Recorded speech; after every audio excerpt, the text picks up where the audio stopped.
Catus, Maximus here. A little review of the fractional Neiko deep well 3/4 inch drive impact socket set. 1 inch through 1.5, missing the 1 3/16, otherwise it is in by 16ths. As well, first, larger socketry, 3/4 inch and inch drive is just, there are sets obviously sold, but they start getting prohibitively expensive.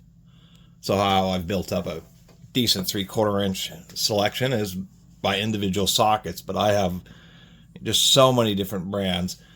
There's a set of these on used on Amazon. They're around $70 and it was like half price, so I decided to go for it. It was obviously a used set, although I think they only used one socket maybe once out of this whole set.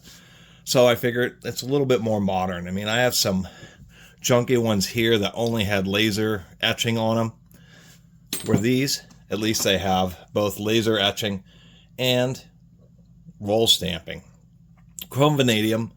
So I've been researching that a little bit more because there's a, it's like gospel. You use chrome molybdenum 4000 series steels for impact socketry due to more fracture resistance and how chrome vanadium can get very hard. But there's the grade of steel, and then there's how you heat treat it.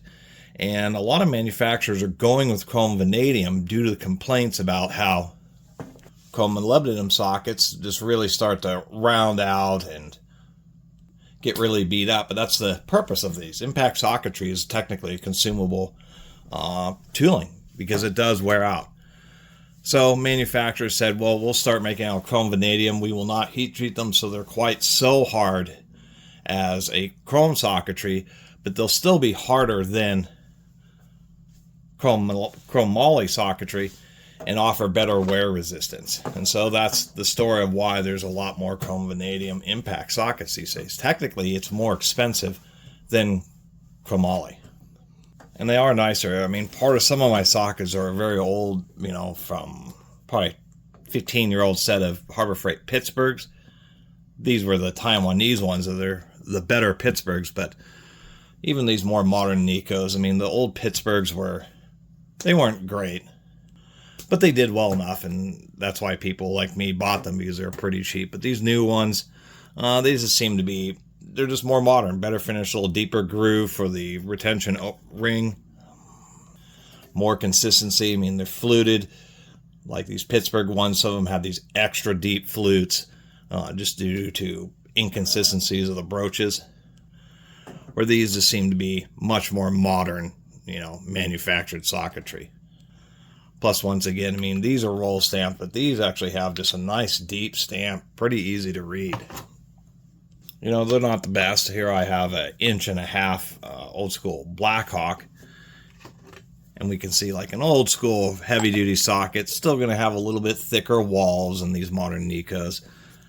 The modern Neikos are also just a little bit shorter than what might be considered a comparable deep well, saving a little bit on material there. But once again, comparing the various other sockets, I mean, they actually stack up. Like these super cheap Chinese ones, once again, they're super cheap, and they're even shorter than the Neikos. They're really, these are closer to the mid-length rather than being actual deep well. And other things, like super cheap sockets, like they barely caught the chamfer on the edge here, or on all these Neikos, it is a pretty decent chamfer. The whole purpose of the chamfer is on the input and on each end of the socket is just so it can kind of get onto the fastener a little bit easier.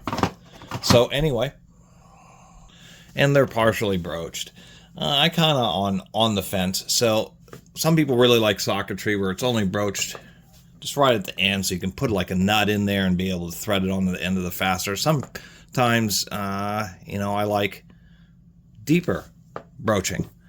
These are about halfway broached. There are some sockets. I have this one, which I have no idea who made it. It just has a size on it.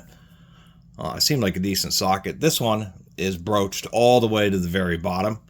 So I guess that's only the last aspect. The only other thing is torque testing socketry. And there's certainly plenty of, or there now is, more torque testing videos of lots of ratchets and breaker bars and impact wrenches.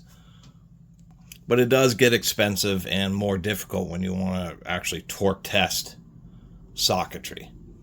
Because you got to have some pretty heavy duty setups.